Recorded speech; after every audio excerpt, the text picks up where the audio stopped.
share sedikit firman Tuhan. Saya percaya adik-adik di tempat ini, kakak-kakak di tempat ini tidak ada yang tidak pernah memiliki masalah. Semua pasti memiliki pergumulan, semua pasti memiliki kesulitan. Tapi ada satu hal yang saya renungkan pagi ini dan saya merasa ingin share ke teman-teman sekalian, bahwa sukacita kita, apapun keadaan kita itu bukan dikendalikan oleh kesulitan yang ada. Jadi dari Filipi 4 ayat 4 sampai 8 akan saya bacakan seperti ini. Bersukacitalah senantiasa dalam Tuhan. Sekali lagi kukatakan bersukacitalah. Hendaklah kebaikan hatimu diketahui semua orang. Tuhan sudah dekat. Janganlah hendak kamu khawatir tentang apapun juga, tetapi nyatakanlah dalam segala hal keinginanmu kepada Allah dalam doa dan permohonan dengan ucapan syukur. Damai sejahtera Allah yang melampaui segala akal akan memelihara hati dan pikiranmu dalam Kristus Yesus. Jadi akhirnya saudara-saudara, semua yang benar, semua yang mulia, semua yang adil, semua yang suci, semua yang manis, semua yang sedap didengar, semua yang disebut kebajikan dan patut dipuji, pikirkanlah semua itu. Ketika Paulus menulis surat Filipi ini, dia itu bukan lagi di pantai, bukan lagi di Gili, bukan lagi di tempat yang senang-senang, tetapi dia ada di dalam penjara. Kalau kita pikir secara logika, bagaimana sih orang ini dalam penjara kok bisa meminta pembacanya itu untuk bersukacita, padahal menulis itu lagi kesusahan gitu. Tapi kita tahu bahwa sukacita hanya di dalam Yesus Kristus. Oke, saya minta teman-teman semua angkat tangan di tempat ini, tutup mata. Tuhan, Kau melihat setiap anak-anakmu di tempat ini, mereka memiliki banyak pergumulan, mereka memiliki banyak kesulitan. Tuhan, kami mau datang ke bawah salib-Mu Tuhan. Kami mau menundukkan diri Tuhan, kami mau menundukkan segala keinginan kami, segala ego kami Tuhan ya Bapa di bawah salib-Mu Tuhan. Dan kami percaya Tuhan bahwa Engkau yang membimbing kami dalam kesulitan-kesulitan kami, Engkau yang akan memberikan jalan keluar yang terbaik dengan waktu-Mu Tuhan. Terima kasih Tuhan. Di dalam nama Tuhan Yesus kami juga menyerahkan firman yang akan dibawakan. Apapun yang hamba-Mu siapkan ini tidak akan ada apa-apanya tanpa Roh Kudus Tuhan. Beracara di tempat ini Roh Kudus dalam hati pembicara dan hati-hati para pendengar Tuhan. Terima kasih Tuhan, dalam nama Tuhan Yesus kami berdoa. Amin. Oke, selamat sore semua, silakan duduk. Oke, bagi yang belum kenal saya, kenalkan nama saya Sigit. Ya, kalau sudah kenal saya Gen. Di sini ada istri saya, boleh berdiri. Sang istri ya, ini kita. Nanti berikutnya katanya undangan dia. Oke, makasih ya. Saya tuh senang banget kalau bisa hadir di KGS itu karena merasa, udah saya sering bilang berkali-kali bahwa saya merasa lebih muda 10 tahun kalau ada di sini. Makanya kok saya betah banget ya di sini kayaknya sama Koyo kan. Datang terus setiap kali pada KGS karena saya lihat mereka tuh semakin muda, reverse aging ya, jadi nggak perlu skincare. Oke, jadi KGS di sini tuh is like a family gitu ya buat saya gitu ya. Teman-teman di sini udah lama, udah beberapa tahun kenal dan saya tuh senang banget bisa gaul dengan kalian gitu ya. Thank you juga bisa terima saya di sini. Oke, jadi khotbah saya hari ini judulnya ini udah boleh. Our Heavenly Privilege, oke. Jadi kalau bahasa Indonesianya hak-hak surgawi kita, ya. Nah, sebelum mulai firman, saya akan kasih ilustrasi sedikit ya biar bisa nyantol. Tadi saya sama istri saya pas pulang gereja mampir di sebuah kedai kopi, gitu ya. Kedai kopi kita beli, gitu kan. Terus ditanya, Kak ada membernya? Gitu. Siapa yang pernah belanja kalau selalu ditanyain member, pernah nggak? Pernah tanyain member ya? Beli toko baju, Kak ada membernya? Gitu kan. Ke supermarket belanja, Kak ada membernya? Nah, kalau saya boleh tanya nih, ya satu orang dua orang ya. Kira-kira member itu ngapain sih? Kenapa kok ditanyain member sih? Kenapa nggak ditanyain KTP aja pastinya gitu kan? Oh itu polisi ya? Kenapa? Kenapa kok ditanyain member? Oh ada istimewa seperti apa kayak gitu? Oke, diskon, poin, oke. Terus apa lagi? Promo ya. Terus kemudian kalau misalnya di di airline tertentu misalnya mereka tuh kalau dapat platinum member gitu ya atau apalah super platinum mereka bisa masuk ke lounge gitu kan, mereka mendapatkan servis yang istimewa, mendapatkan hak-hak istimewa, duduk yang paling enak, paling nyaman gitu kan. Nah, yang saya mau sampaikan adalah seperti ini. Membership itu seperti mewakili adalah apa yang dunia tawarkan kepada kita. Setuju kan? Kalau kita memiliki hubungan dengan hal-hal duniawi, Mereka tuh seperti ini. The more you spend, semakin kamu melakukan sesuatu kepada saya akan memberi kamu lebih lagi. Semakin kamu kasih duit ke saya akan memberi keuntungan kamu lebih lagi. Setuju kan? Jadi nggak pernah kan kalau kita nggak punya member, ya udah nggak apa-apa saya kasih kamu diskon aja. Jarang ya, biasanya sih jarang menurut saya. Nggak apa-apa saya kasih kamu free aja deh, gitu tanpa kenal siapapun, apapun itu saya kasih kamu free deh. Jarang ya, karena bukan begitulah cara dunia bekerja. Tetapi apa yang kita mau pelajari pada malam ini, bahwa hak-hak surgawi kita itu adalah kasih karunia. Ngerti ya? Jadi hak-hak surgawi kita itu adalah inisiatif daripada Tuhan. Jadi kembali ya ke Injil 101 gitu ya. Bahwa keselamatan kita itu merupakan inisiatif daripada Tuhan. Kita di tempat ini tuh diselamatkan bukan karena kita tuh orang baik. Oke? Seperti Roma 3:23 berkata seperti ini kan. Karena semua orang telah berbuat dosa dan kehilangan kemuliaan Tuhan. Jadi Tuhan itu menerima kita itu atas inisiatif Dia. Bukan karena saya ganteng, bukan karena saya baik, muji diri sendiri, enggak ada. Jadi bukan karena kita tuh baik dari keturunan siapa, kita tuh diterima, enggak. Jadi semua itu Tuhan berikan kepada kita secara gratis, tetapi ada orang lain yang membayarnya. Siapa? Yesus Kristus, ya, oke. Jadi pada mulanya ketika manusia diciptakan, mereka tuh sudah diberikan hak-hak istimewa, hak-hak surgawi. Mereka itu diciptakan apa? Serupa dan segambar dengan Tuhan, ya. Kemudian seperti di Kejadian 1:26, Kejadian 1 ayat 26. Apa artinya gitu? Ketika mereka di penciptaan, mereka tuh memiliki akses langsung kepada Tuhan. Mereka tuh bisa berinteraksi, mereka memiliki hubungan intim yang langsung dengan Tuhan tanpa memiliki perantara. Yang kedua, mereka memiliki hidup kekal. Yang ketiga, mereka tuh memerintah bersama Allah. Yang keempat, mereka tuh memiliki hubungan yang tidak terputus dengan Tuhan. Tetapi kita tahu dalam kejatuhan manusia itu sok inisiatif gitu ya. Jadi mereka kehilangan hak-hak itu, dan Yesus datang ke dunia untuk mengembalikan apa yang kehilangan di dalam diri kita, yaitu hak-hak surgawi kita dan hak kita sebagai anak-anak Allah. Oke, jadi kesalahan manusia itu dianggap kain kotor di mata Tuhan. Yesaya 64 ayat 6 berkata seperti ini. Demikianlah kami sekalian seperti seorang najis, dan segala kesalahan kami seperti kain kotor. Kami sekalian seperti menjadi layu seperti daun, dan kami lenyap oleh kejahatan. Kami seperti daun dilenyapkan oleh angin. Kemudian bagaimana cara agar manusia dapat berjalan atau bertumbuh di dalam kesalahan itu? Oke, poin pertama langsung aja. Oke, yang pertama adalah no cross, no privilege. Seperti yang tadi saya sudah bilang, bahwa tanpa salib kita tidak akan memiliki namanya hak-hak istimewa tersebut. Next. Oke, kita akan baca dari 2 Petrus 1, 3 sampai 11 ya. Kita pelan-pelan akan membaca. Karena kuasa ilahinya telah menganugerahkan kepada kita segala sesuatu yang berguna untuk hidup saleh oleh pengenalan kita akan Dia yang telah memanggil kita oleh kuasanya yang mulia dan ajaib. Jadi Paulus di sini ketika dia menulis surat ini, dia memiliki suatu kekhawatiran bahwa pertumbuhan gereja mula-mula itu tersendat. Kenapa? Karena gereja mula-mula itu hidupnya itu tidak mudah, gitu ya. Mereka tuh bukan seperti kita sekarang. Kalau hari Minggu datang jam 5 bisa langsung beribadah, bisa memuji Tuhan. Mereka tuh harus, ketika mereka beribadah, mereka tuh harus sembunyi-sembunyi. Mereka tuh takut ketahuan kalau mereka tuh orang Kristen.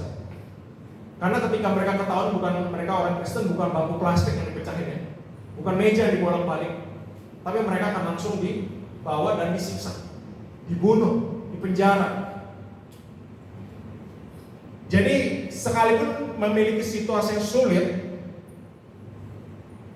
Petrus ya maksudnya, Petrus tetap menekankan bahwa pertumbuhan rohani itu adalah suatu hal yang natural daripada setiap orang percaya. Jadi begini, tadi kan kita sudah nyanyikan beberapa lagu ya, yang menurut saya keren banget, lagu-lagunya sangat merema banget di hati saya. Bahwa dalam situasi apapun, kita itu tetap harus bertumbuh. Mau kita hidup kita sedang dalam kesulitan yang sangat terbebani sekali, kita tuh tetap harus bertumbuh di dalam rohani kita. Jadi kembali saya tekankan bahwa semua privilege hak surgawi kita itu adalah kasih karunia Tuhan. Oke, next ya. Oke, jadi kesalehan atau bahasa Yunani eusebia adalah seperti ini. Kualitas untuk hidup secara praktis untuk menaati hukum dan kehendak Tuhan. Oke, jadi hidup yang saleh itu bukan terpaku bagaimana kita menjalankan ibadah-ibadah kita, bukan bagaimana ketika kita ketika kita rajin beribadah gitu, misalnya ke gereja 3 kali pada hari Minggu gitu, ketika kita beramal lebih banyak, ketika kita melayani lebih banyak, bukan seperti itu. Bahwa sebenarnya hidup kesalehan adalah apa yang dilihat oleh Tuhan melalui apa yang kita pancarkan, yaitu bagaimana kita berbuat baik kepada orang lain, bagaimana kita memberi kepada orang lain.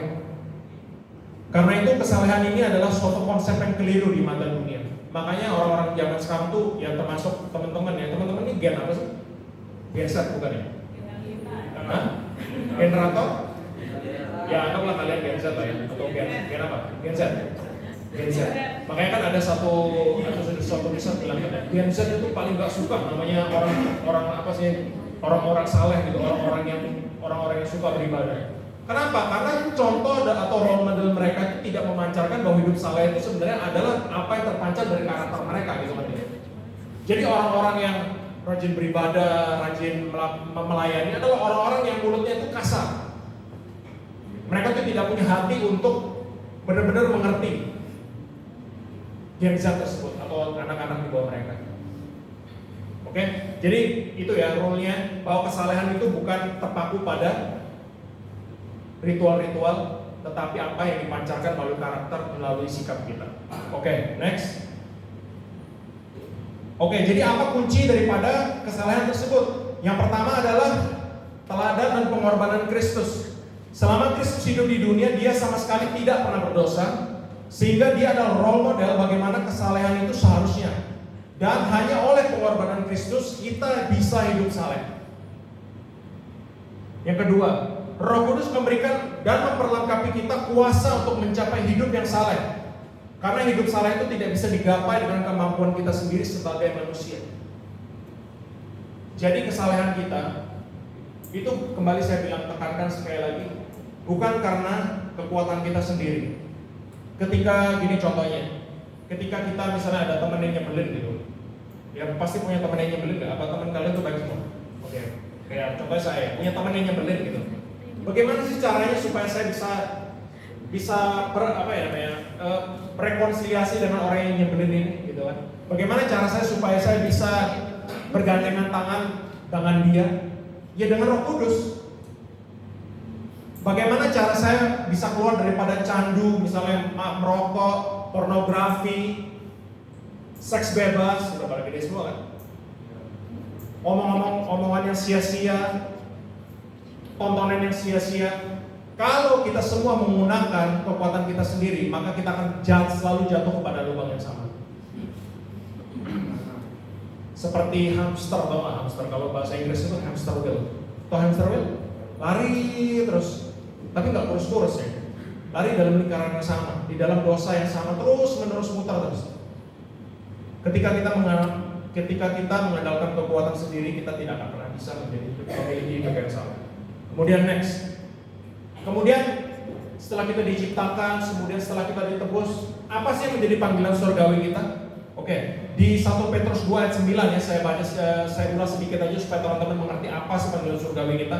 Tetapi kamulah bangsa yang terpilih, imamat yang rajani, bangsa yang kudus, umat kepunyaan Allah sendiri, supaya kamu memberitakan perbuatan-perbuatan yang besar dari Dia yang telah memanggil kamu keluar dari kegelapan kepada terangnya yang ajaib. Jadi kalau kita misalnya jadi orang Kristen belum mengerti panggilan kita, ya salah satu ayat yang menurut saya sangat berema sekali itu ini. Nanti sampai rumah baca baik-baik. Ngapain sih saya jadi orang Kristen gitu ya? Ini ya. Ini panggilan kita sebagai orang Kristen. Panggilan kita sebagai orang Kristen itu bukan hanya untuk duduk pas hari Minggu aja atau hari Rabu konsel, makan-makan ngobrol. Jauh lebih daripada itu kan. Berkata bahwa kamu adalah bangsa yang terpilih, imamat yang rajani, Jadi apa maksudnya sebagai bangsa yang terpilih? Maksudnya adalah apapun latar belakang kita, apapun yang menjadi ras kita, apapun yang menjadi kesulitan-kesulitan kita adalah bagian daripada kerajaan Kristus itu. Kemudian apa sih imamat yang rajani?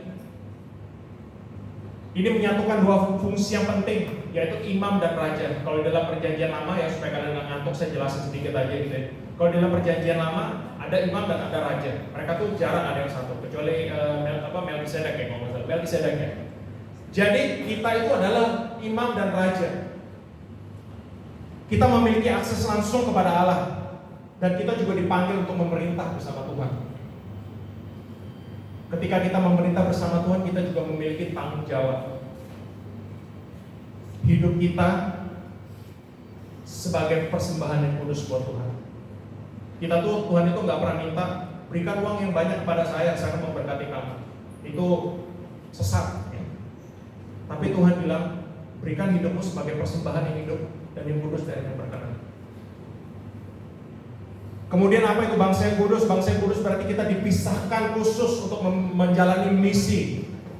Kita tuh gak bisa hidup memiliki dua standar.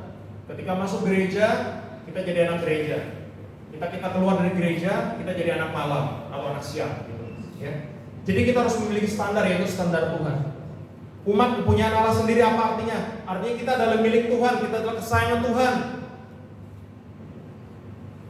Yang kelima, yang berikutnya, supaya kamu bisa memberitakan perbuatan-perbuatan besar daripada Dia. Ini saya ada satu cerita lucu ya. Kemarin waktu siapa teman-teman ngikut Retro Turkey Rocket di sini, yang jelas Karen ada, Anas ada. Ketika kita tuh masuk ke sesi ini ya, sesi renungan, itu kan jadi anak-anak tuh diajarin renungan gitu. Oke, ayo kita belajar dari ayat ini ya anak-anak gitu kan. Jadi kita tuh anak-anak keluar, mereka tuh bawa Alkitab mereka bawa buku catatan mereka tuh garuk-garuk gitu kan. Padahal nggak ketombean tapi garuk-garuk terus gitu, baca satu ayat aja. Mereka diminta artikan apa ayat ini gitu kan. Nah kemudian Kak Ivan waktu itu Pastor Ivan di sisi church, dia tuh membimbing satu anak gitu kan. Dan kebetulan salah satu ayatnya itu membahas tentang perbuatan-perbuatan besar, perbuatan-perbuatan baik daripada Tuhan. Kak Ivan tuh mancing anak itu. Menurut kamu kalau perbuatan baik itu seperti apa sih? Tahu nggak jawabnya apa? Menjadi pendeta. Masa bener ya? Masa menjadi pendeta itu perbuatan baik? Oh ya bisa juga sih. Tapi masa sih hanya pendeta aja berbuat baik? Kemudian lagi dia garuk-garuk gitu. Kemudian Kak Ivan akhirnya memberikan satu insight kepada dia bahwa gimana kamu di sekolah? Kalau kamu misalnya berbuat baik kepada teman kamu tuh gimana? Ketika kamu tidak membuli teman kamu tuh gimana? Ketika kamu membantu orang tua tuh gimana? Apakah itu perbuatan baik juga?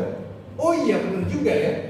Jadi jangan sampai kita seperti anak itu yang memiliki asumsi yang salah bahwa perbuatan baik itu adalah hanya melayani aja gitu. Intinya seperti itu ya. Oke, yang telah memanggil kamu keluar dari kegelapan dan terangnya ajaib. Ini menggambarkan transformasi yang radikal, perubahan pikiran. Oke, next ya. Oke, next oke. Di 2 Petrus 1 ayat 4, dengan jalan itu ia menganugerahkan kepada kita janji-janji yang berharga dan yang sangat besar, supaya olehnya kamu boleh mengambil bagian dalam kodrat ilahi dan luput dari hawa nafsu duniawi yang membinasakan dunia. Dan dengan Roh Kudus juga kita mendapatkan janji-janji yang Allah telah sediakan bagi kita semua. Janji-janji ini bukan janji-janji yang bersifat duniawi. Seperti apa itu? Kesuksesan, kekayaan, kesehatan, ketenaran. Tetapi apa sih menjadi janji-janji Tuhan itu? Hidup yang kekal, pengampunan terhadap dosa-dosa, dan kemudian dimampukan untuk hidup yang kudus. Dan yang terutama adalah kita yang dulunya adalah hamba dosa, budak dosa, kita kembali diangkat menjadi anak-anak. Oke? Jadi secara review dari 2 ayat ini saya mau bilang seperti ini, bahwa apa yang kita miliki sekarang ini, kembali saya bilang lagi ya, itu semua diberikan dari Tuhan. Oke? Dan kesalehan ini adalah hal yang diberikan Tuhan kepada kalian semua dengan pengorbanan Yesus Kristus.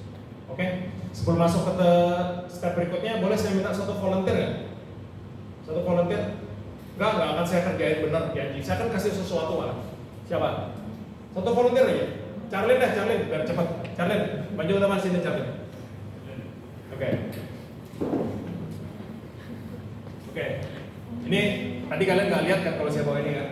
Ini bukan bagian dari. Oke. Charlie, ini sekarang saya kasih kamu. Oke. Ini boleh nggak saya tanya kamu kenapa kok kamu misalnya ini ada tanaman palsu gitu misalnya, kamu lebih memilih tanaman asli. Kenapa kok kamu pilih tanaman asli? Karena kalau yang asli bisa bertumbuh. Oh, kalau tanaman yang palsu nggak bisa. Oke. Kemudian jaga yang baik ya. Oke. Jaga yang baik. Ini saya berikan karena ya ceritanya saya sama Charlie nggak saling kenal. Ya udah kamu bawa pulang buat kamu deh. Gitu. Oke. Silakan duduk. Oke. Nanti kita akan lanjut ke cerita berikutnya. Oke. Biar yang baik ya. Itu tidak bertanggung jawab. Jadi tanaman itu melambangkan bahwa kesalahan kita itu diberikan secara cuma-cuma seperti itu. Tadi Charlie itu menjawab dengan benar sebenarnya. Kenapa kok kamu lebih memilih tanaman asli daripada tanaman palsu? Karena tanaman asli itu bisa bertumbuh. Tetapi kita, manusia itu lebih memilih tanaman palsu sebenarnya. Karena orang yang terlihat dari luar, orang yang religius, orang yang baik kelihatan dari luar maksudnya. Orang yang benar-benar berwibawa, itu yang sering kita ikuti. Padahal kebanyakan daripada mereka, oknum-oknum ini adalah orang yang isinya palsu. Dan seringkali kita juga seperti itu. Dalam pertumbuhan rohani kita tuh lebih memilih hal-hal yang instan. Biar kelihatan bagus, biar kelihatan baik. Tetapi bagaimana dengan pertumbuhan itu? Tadi Charlie sudah sebut kan, ini bisa bertumbuh. Bertumbuhnya berapa lama? Waduh, lama banget. Itu bisa jadi pohon durian. Enggak. Jadi itu bisa, pohon itu memerlukan waktu untuk bertumbuh. Makanya ketika kita menjadi orang Kristen, ketika kita bertumbuh dalam kesalahan kita terutama, jangan pilih yang instan. Karena di dalam kehidupan rohani itu nggak ada yang instan. Dan ketika kita bertumbuh, prosesnya itu luar biasa sulit. Bagaimana sih cara kita bertumbuh di dalam firman Tuhan? Misalnya, salah satu aspek yang paling sulit gitu ya menurut saya, mengampuni. Ya, seperti tadi saya bilang tadi bahwa kita di tempat ini pasti ada orang yang nyebelin kan, ya kan? Ada orang yang nyebelin, bahkan nyebelinnya itu sampai benar-benar menyayat hati kita, menjadi kepahitan dalam hati kita bertahun-tahun. Tapi di firman Tuhan bilang apa? Mengampuni kan? Ketika kita cuma baca firman Tuhan itu aja, firman Tuhan itu tidak akan bereaksi di dalam hidup kita. Tetapi ketika kita benar-benar mengerjakan, mengaplikasikan firman Tuhan itu, kemudian firman Tuhan itu akan bekerja dalam hidup kita. Gampang nggak mengampuni orang? Gampang? Oh, luar biasa. Tepuk tangan dulu. Buat saya sulit. Oke, nggak apa-apa. Jawaban saya hargai. Nggak apa. Mungkin buat teman-teman yang lain ada yang sulit gitu kan. Oke, next. Oke. Jadi kita adalah ahli waris kerajaan surga. Di dalam Galatia 4 ayat 6 sampai 7. Dan karena kamu adalah anak, maka Allah telah menyuruh roh anaknya ke dalam hati kita yang berseru, ya Aba Bapa. Jadi kamu bukan lagi hamba melainkan anak. Jikalau kamu anak, maka kamu juga adalah ahli-ahli waris oleh Allah. Jadi yang memampukan kita menjadi anak-anak Allah itu adalah Roh Kudus dalam hidup kita. Yang dulunya kita terpisah jauh oleh karena dosa, sekarang kita kembali menjadi dekat melalui pengorbanan Yesus Kristus. Dan dari situ juga kita adalah ahli-ahli waris kerajaan Allah. Apa sih yang kita warisi? Keselamatan, kembali saya bilang, hidup kekal, damai sejahtera, kuasa rohani, hubungan yang kekal dengan Tuhan. Warisan ini bukan karena kelahiran fisik atau perbuatan, tetapi karena hubungan dengan Kristus. Kasih karunia Tuhan. Oke, yang kedua. Oke, privilege means responsibility. Oke, tadi Charlie sudah di sini kan? Saya kasihkan dia. Oke, ini buat kamu ya. Saya kasih kamu ini bukan karena perbuatan maksudnya tidak pernah berbuat sesuatu yang baik sama saya, tetapi saya kasih kamu dengan cuma-cuma. Tapi ketika dia kesana saya bilang apa? Jaga baik-baik ya. Ya kan? Jaga baik-baik ya, jangan dijual ya. Jangan dijual ya Charlie ya. Jaga baik-baik ya. Dan saya berharap ketika dia menjaga itu, pohon itu benar-benar bertumbuh. Seperti itu juga Tuhan kepada kita.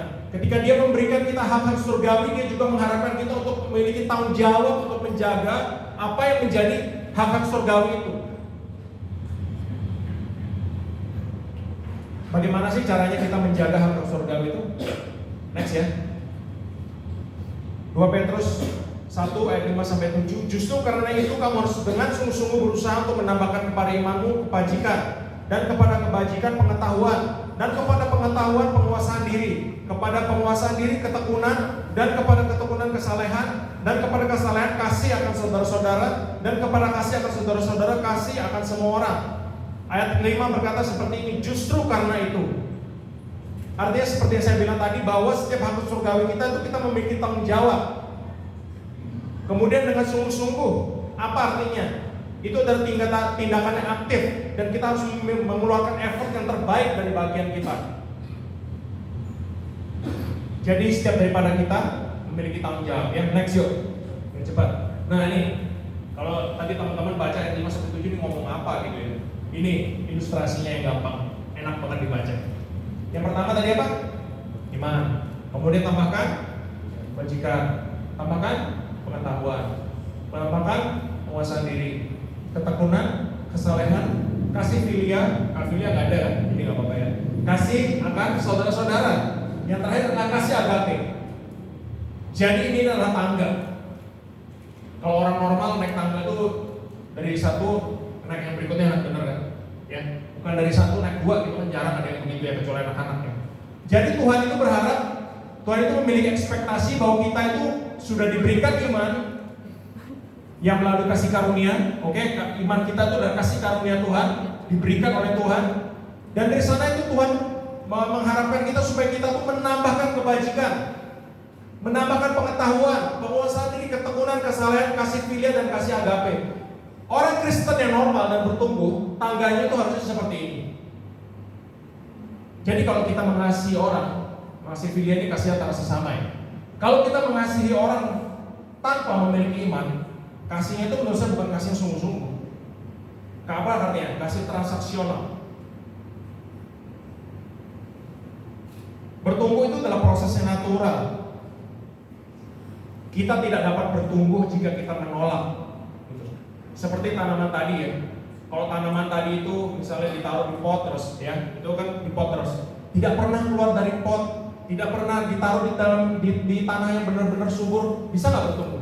Bisa, tapi cuma ukurannya begitu-begitu aja. Bonsai, seperti pohon bonsai tau ya. Pohon bonsai itu sengaja kan pohonnya dikecilin supaya kelihatan cantik. Tetapi yang pohon normal seharusnya itu tumbuhnya itu tinggi besar, berbuah. Seperti itu juga kita orang Kristen. Tuhan mengharapkan kita memiliki ekspektasi kepada kita supaya kita tuh bertumbuh. Situasi sulit boleh, tapi kita tetap harus bertumbuh dalam iman kita. Bahkan menurut saya ketika di dalam proses-proses sulit itu justru iman kita akan semakin dikuatkan dengan Tuhan. Oke? Jadi saya punya ilustrasi seperti ini ya. Saya ini kan sudah menjadi orang Kristen selama 20 tahun. Ya, dari tahun saya bertobat tuh tahun 2004. Nah, 21 tahun ya. Oke. Kadang-kadang tuh saya mengevaluasi diri saya sendiri. Oke, teman-teman boleh evaluasi diri kalian ya. Evaluasi kira-kira selama saya menjadi orang Kristen dan percaya sama Tuhan Yesus setelah berapa tahun ini, apakah itu benar-benar merefleksikan karakter saya? Maksudnya seperti ini. Anggap ya, saya ini sudah seperti saya bilang tadi 21 tahun yang menjadi orang Kristen. Apakah karakter saya itu seperti orang umur 21 tahun atau enggak? Ngerti nggak maksudnya? Ngerti ya? Kalau misalnya nih, secara jasmani, saya ini umur udah mau kepala 4 gitu. Tapi tingkah saya seperti anak umur 10 tahun gitu. Mama tolong pakai celana dong gitu misalnya gitu. Mama tolong suapin makan dong. Terus masih ngerengek-ngerengek, masih nangis-nangis. Itu hal yang normal ya? Gak normal ya? Menurut saya itu agak aneh. Tetapi apa yang seharusnya adalah ketika saya berusia hampir kepala 4 ini, ya tindakan saya seperti orang seumuran gitu. Berbicara dengan lebih bijaksana, kemudian bisa mementori adik-adik rohani saya, anak-anak saya. Itu adalah hal yang wajar. Jadi sama-sama yuk kita evaluasi ya.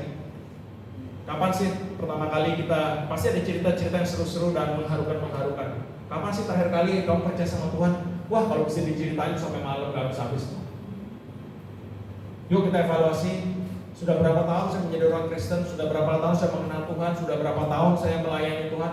Apakah itu sesuai dengan usia saya, usia rohani saya? Apakah saya hanya masih jalan di tempat aja, atau saya hanya masih menjadi bayi rohani saja, kemana-mana merengek-merengek, kemana-mana mengeluh-mengeluh, terus kemudian omongan-omongan saya adalah omongan yang sia-sia, omongan yang hanya menyakiti orang. Oke, next ya. Akan saya jelaskan satu-satu tentang rohani itu. Iman adalah fondasi daripada hidup orang percaya. Iman seperti yang saya bilang tadi adalah karunia daripada Tuhan dan dikerjakan di dalam hati setiap kita oleh Roh Kudus. Iman adalah dasar dari segala sesuatu yang kita harapkan dan bukti dari segala sesuatu yang tidak kita lihat. Itulah Ibrani 11 ayat 1. Iman bukan percaya kepada diri sendiri atau kehendak kita, tetapi yakin dan percaya bahwa Tuhan yang berdaulat dan jalan-jalannya yang terbaik untuk kita. Jadi iman itu bukan ditentukan oleh keadaan kita. Iman itu bukan ditentukan oleh apa yang kita merasa kayaknya benar deh ini. Kayaknya benar deh. Gimana kalau salah? Gitu kan? Kayaknya benar deh. Saya yakin kayaknya benar. Tahu nggak bahwa hati dan pikiran kita tuh sering disesatkan gitu. Dosa tuh menyesatkan hati dan pikiran kita. Karena itu iman kita tuh harus didasar firman Tuhan. Kebajikan, virtue, moralitas baik secara pikiran maupun tindakan. Setelah kita memiliki iman, di atasnya harus ada action di dalam tindakan kita. Kalau kita memiliki iman dalam Yesus Kristus, apakah tindakan kita, perkataan kita, dan pikiran kita itu menunjukkan karakter Kristus apa enggak? Pengetahuan, ini bukan berbicara tentang pengetahuan umum ya, tetapi berbicara tentang pengetahuan atau hikmat yang benar dan baik tentang karakter dan kehendak Tuhan. Kembali, bagaimana perenungan kita di dalam firman Tuhan, gitu kan? Kemarin Stefani ada chat saya minta itu ya pertanyaan untuk konsel. Bagus banget, senang saya. Kalian diskusi tentang Bible study itu bagus banget menurut saya. Walaupun dari luar kelihatannya boring ya, tapi menurut saya kalau kita bisa diskusi tentang firman Tuhan tuh sama-sama kita tuh menajarkan satu sama lain. Jadi kalau ketika kita konsel, ketika kita nongkrong, jangan gosipin pacar orang lain gitu loh. Jangan ngomongin kejelekan orang lain gitu loh. Jangan buang waktu. 20 tahun yang lalu saya tuh seperti kalian. Beberapa belas tahun. Sekarang saya sudah mau kepala 4 gitu, gak kerasa. Jangan buang waktu. Yuk asah diri kita di dalam firman Tuhan. Di sini ada mentor-mentor di dalam konsel. Yuk tanya mereka tentang firman Tuhan, tanya aja. Menjadi orang yang berpengetahuan di dalam Alkitab atau firman Tuhan bukan lebay. Tetapi itu yang Tuhan rindukan pada setiap daripada kita tuh mengenal Dia melalui firman-Nya. Kadang-kadang ada kayak gitu. Kayak satu contohnya seperti ini. Wih, belajar firman terus nih, wah anak suci nih, anak rohani gitu kan. Takut dikata-katain. Ya begitulah cara dunia menjatuhkan kita gitu. Bahkan di dalam sekolah saya ada satu ilustrasi seperti ini. Saya dulu pas SD itu nggak terlalu pintar sebenarnya, biasa-biasa aja lah, normal. Menurut saya angka 6 tuh angka yang bagus, kalau dapat nilai 6 tuh angka yang bagus. Jadi kita murid-murid yang mendapatkan nilai 6 ke bawah tuh ngumpul. Wah, kamu dapat berapa? Dapat 5. Kamu dapat berapa? Dapat 4. Weh, saya menang, saya dapat nilai 6 gitu kan, ore. Sedangkan ada satu anak tuh yang monyok di sana sendiri. Kamu dapat nilai berapa? Dapat nilai 10. Wah, anak pinter nih. Wah, ngapain lah nilai anaknya pinter nih gitu. Kita tuh justru menjelek-jelekan anaknya mendapat nilai bagus kan? Kita juga seperti itu mungkin ya. Ini ada teman baru kita Juan yang nanti akan perkenalan. Juan hari Minggu ngapain? Ke gereja. Wah, nggak asik loh. Ayo dong pergi sama kita, gitu kan, pergi jalan-jalan, gitu kan, pergi ke Sendiji, pergi kemana gitu. Ngapain ke gereja? Lebay lah, sok suci lah. Biasa nggak dikatakan begitu? Biasa. Memang dunia akan selalu menjatuhkan kita dan menganggap bahwa ibadah itu bukan merupakan sesuatu hal yang krusial. Wah, saat teduh nih, rajin ya. Mereka tuh selalu mengatakan hal-hal yang menjatuhkan kalian. Next, penguasaan diri. Ini adalah usaha kita untuk mengendalikan diri kita, baik anggota tubuh kita termasuk lidah dan juga pikiran kita agar tetap kudus dan hidup dengan roh. Saya tuh di catatan saya sengaja saya tulis lidah. Karena lidah ini adalah anggota tubuh yang paling kecil tetapi berpengaruh sangat besar. Setuju ya? Kalau di firman Tuhan Yakobus bilang lidah itu seperti api di dalam hutan gitu. Pernah ngeliat kebakaran hutan di Kalimantan? Itu kan dari api yang kecil, satu hutan kebakaran. Jadi lidah kita itu seperti itu, bisa membangun orang dan bisa juga menjatuhkan orang. Saya tuh belajar juga menguasai diri saya, serius. Saya tuh bukan bisa dibilang orang yang ya bisa mengendalikan diri. Boleh tanya istri saya. Saya tuh masih belajar sampai sekarang. Terutama dengan mulut saya, dengan lidah saya tuh masih terus belajar. Kadang-kadang saya tuh harus belajar seperti ini. Ketika saya mengucap sesuatu, sebelum saya mengucap sesuatu, hitung dulu 1 sampai 5. Gitu kan? Misalnya seperti ini. Misalnya ya, ini joke aja sih. Misalnya ada cewek gitu kan, cewek kan biasanya maaf ya, lebih sensitif gitu kalau appearance gitu, dari tampak dari luar. Ketika misalnya ada cewek pakai baju agak kebesaran gitu, pernah nggak ada misalnya orang ngomong seperti ini? Ih kok kelihatannya agak gemukan ya? Pernah nggak dengar seperti itu? Rasanya gimana sih? Gitu, menusuk sekali gitu. Tapi kalau saya boleh tanya itu joke kan sebenarnya. Tapi menurut teman-teman perlu nggak diucapkan seperti itu? Perlu nggak? Nggak perlu ya. Ini carain yang langsing aja bilang nggak perlu katanya. Kemudian kalau misalnya kita di orang Tionghoa kan tahun baru Cina gitu kan, Chinese New Year gitu, teman-teman yang lain mungkin pas tahun baru kumpul-kumpul keluarga, lebaran dan sebagainya. Pernah nggak ditanya seperti ini? Sudah ada pacar belum? Pernah ditanya gitu ah? Perlu nggak sih ditanya kayak gitu? Kapan kawinnya? Perlu nggak ditanya seperti itu? Pengen tahu sih sebenarnya, cuman nggak perlu. Makanya kadang-kadang kita tuh harus belajar sebagai orang Kristen, terutama orang-orang yang sudah mengenal Tuhan, untuk belajar mengendalikan diri kita, mengendalikan lidah kita itu yang paling penting. Gak usah joke yang terlalu crispy gitu loh.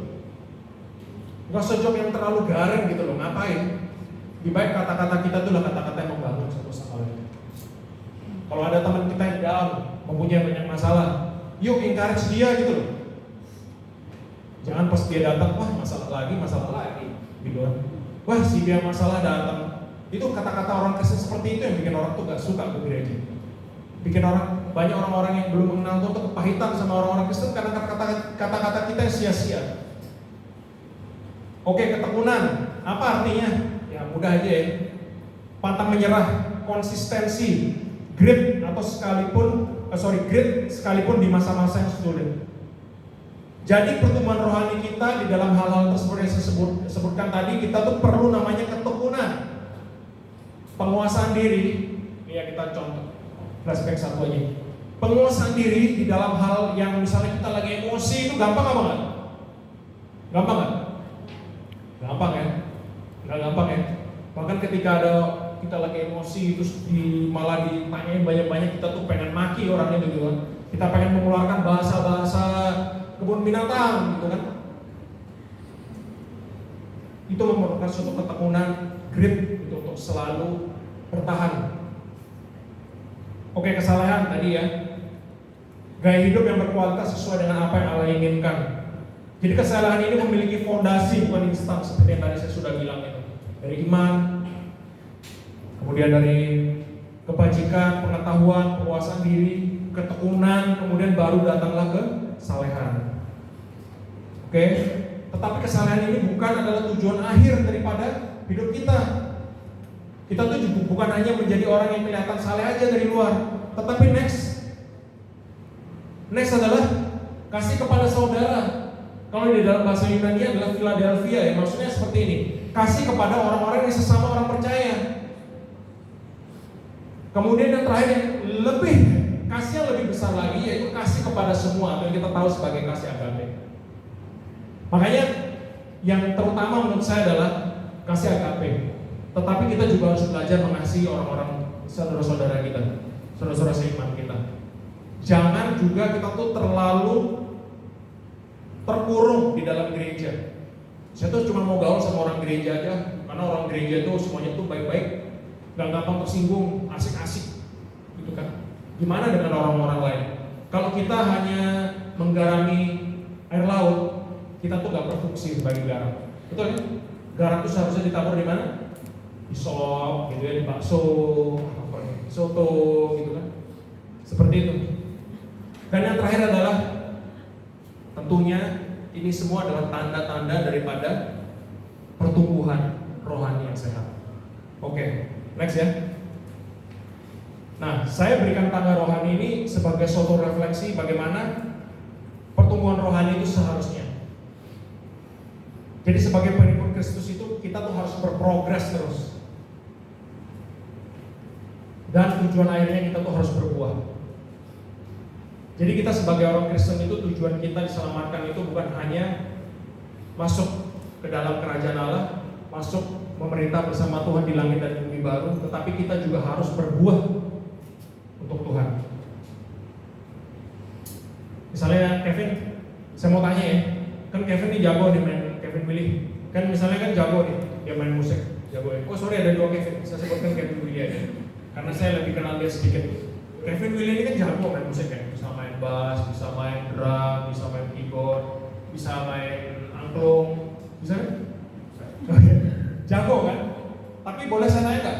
Ketika Kevin pertama kali belajar apa langsung jago? Enggak ya? Kalau misalnya jelasin dong ke kita, kalau misalnya belajar gitar nih, saya kan juga bisa main gitar. Apa saya langsung bisa main melodi kayak itu, Eric Clapton gitu? Gak bisa ya. Belajar dulu kan step by step ya, kunci C, kunci G, A minor, F dan sebagainya. Progres kan? Kalau mau menjadi orang Kristen itu juga seperti itu, harus ada progresnya.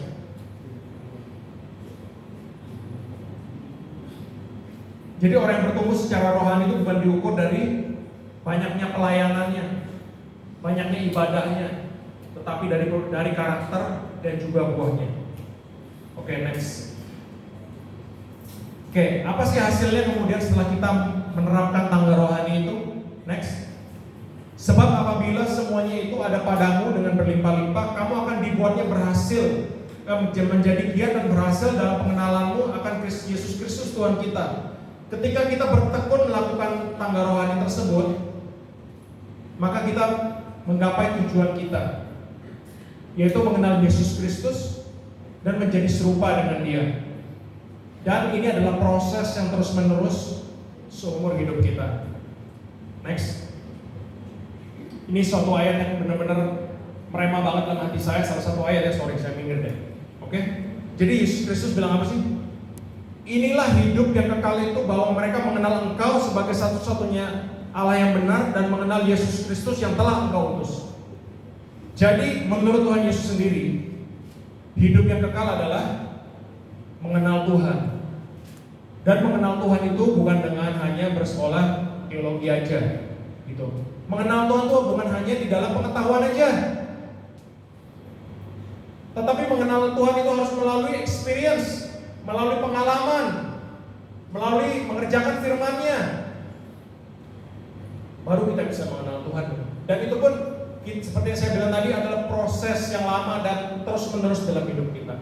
Next. Ya, jadi seperti saya bilang tadi bahwa kehidupan kekristenan itu haruslah berbuah. Yohanes 15 dan 5 dan 8 berkata seperti ini. Akulah pokok anggur dan kamu ranting-rantingnya. Yesus adalah pokoknya dan setiap kita adalah ranting-rantingnya.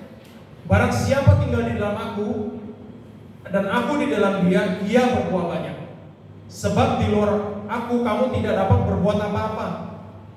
Dan ayat ke-8, dan dalam inilah Bapakku dipermuliakan, yaitu jika kamu berbuah banyak, dan demikian kamu adalah murid-muridku. Jadi tanda daripada murid-murid Kristus adalah ketika kita berbuah. Coba katakan ke kiri kanan, berbuah. Berbuah.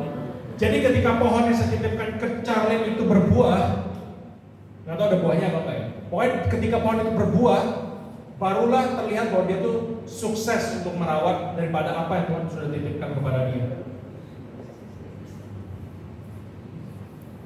Next. 2 Petrus 1 ayat 9, tetapi barang siapa tidak memiliki semuanya itu, maksudnya tangga rohaninya, ia menjadi buta dan pincik karena ia lupa bahwa dosanya yang dahulu telah dilupakan. Ketika kita tidak melakukan tangga rohani tersebut, kita tuh tidak bisa bertumbuh. Maka kita akan menjadi orang yang apa? Yang cuek, yang tidak peduli, buta, atau di sini pincik gitu ya. Bahwa kita adalah orang-orang yang pernah diselamatkan karena kasih karunia Kristus. Next. Nah, ada satu kata yang unik yaitu picik atau buram gitu ya. Saya nggak usah, ya kalau mau baca boleh, ada Miopanso namanya ya.